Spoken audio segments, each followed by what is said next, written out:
Hai, Assalamualaikum warahmatullahi taala wabarakatuh. Apa khabar? Alhamdulillah saya dah balik Malaysia semalam dan hari ini dah balik ke gym untuk workout semula. Okey, soalan yang ditanya adalah kenapa ada orang hidup dia berbeza, tahap pencapaian kewangan dia berbeza. Dan soalan ni saya tanya pada diri saya sebenarnya masa saya kecil. Kerana keluarga kita adalah keluarga ayah saya kerja kerajaan, mak saya suri rumah dan kita bukan keluarga yang berada biasa-biasa. Ayah saya kerja Jabatan Parit dan Tali Air. Saya bukan keluarga yang asal bisnes. Jadi saya selalu fikir kenapa kehidupan orang lain beza dan kehidupan orang lain beza. Dan jawapan yang orang selalu bagi kat saya adalah dah takdir. Takdir. Jadi kemudian saya cari jawapan ni, benarkah itu dah takdir? Dan adakah benda tu kita kata dah tertulis dan tak boleh nak ubah? Kemudian saya tanya, macam kalau kita kata dia takdir, bila kita tengok takdir kita, adakah anda tengok dekat Lauh Mahfuz? Anda dah baca, oh ni takdir aku sejak lahir sampai aku mati meninggal nanti macam ni, macam ni. Kita tak tahu sebenarnya. Jadi bila kita tak tahu, bermaksud Tuhan bagi kita peluang untuk doa, untuk usaha, untuk tawakal, untuk cari ilmu dan perbaiki hidup kita insya-Allah.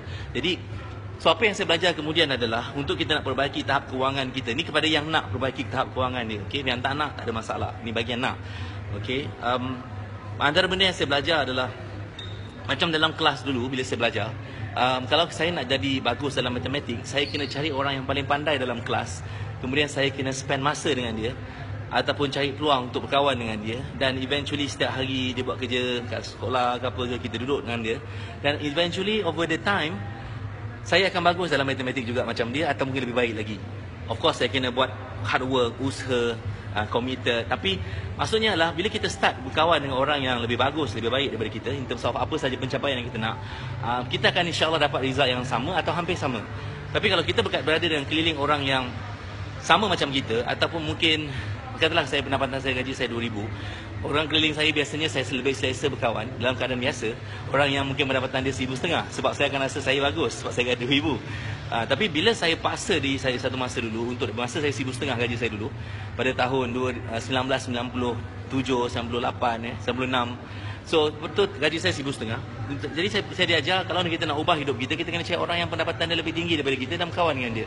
Bukan, ni cerita ni bukan pasal apa, dia macam berkaitan dengan nak perbaiki hidup. Kalau kita nak jadi lebih beriman, beramal, kita berkawan dengan orang yang lebih beriman dan beramal. Kalau kita nak lebih kewangan, kawan dengan orang yang lebih baik kewangan dia.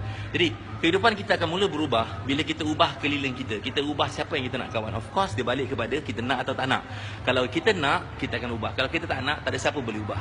Dan bila tengok orang lain berubah pun, kita akan tak gembira. Jadi sama juga dengan apa proses pun. Dalam keadaan saya sekarang nak perbaiki fitness level saya berkawan dengan orang yang fitness level dia bagus. Saya duduk di tempat yang boleh bantu saya untuk perbaiki fitness level saya dan energy saya. Jadi pagi ni saya just nak berkongsi permulaan perubahan hidup adalah bila kita, yang pertama adalah bila kita nak berubah. Saya sebut banyak kali tentang benda ni. Kemudian bila kita nak, kita tulis apa yang kita nak, dan ada penghalang dia yang menghalang kita untuk buat perubahan yang besar. Penghalang paling besar adalah limiter ataupun hard belief kita dalam ni, yang kita macam ada banyak sangat, saya panggil dia biawak, kata-kata negatif pada diri kita. Kita negatif kat orang lain satu bab, kita negatif kat diri kita sendiri. Kita negatif tentang bila kita nak buat perubahan, kita sendiri akan cakap, eleh kau boleh ke, kau siapa, you know. Benda-benda macam ni yang kadang-kadang sampai terkeluar, tengok orang lain berubah atau berjaya, kita eleh pada orang lain. Jadi ini semua akan menjadi penghalang perubahan hidup anda. Dan saya cakap ni bukan untuk semua orang. Anda mungkin dengar, tapi saya percaya orang yang hatinya Allah bagi petunjuk, dia terdengar dan tak perlu percaya apa saya cakap, sebab ini perubahan proses hidup saya. Lain orang proses dia berbeza. Tapi saya bercakap tentang kalau nak naik ke Gunung Ledang, buat apa nak buat jejak baru kalau kita boleh follow jejak orang lain yang dah lalu jalan tersebut. Jadi insya-Allah saya akan sambung lagi nanti untuk sesi live streaming seterusnya. Assalamualaikum warahmatullahi wabarakatuh.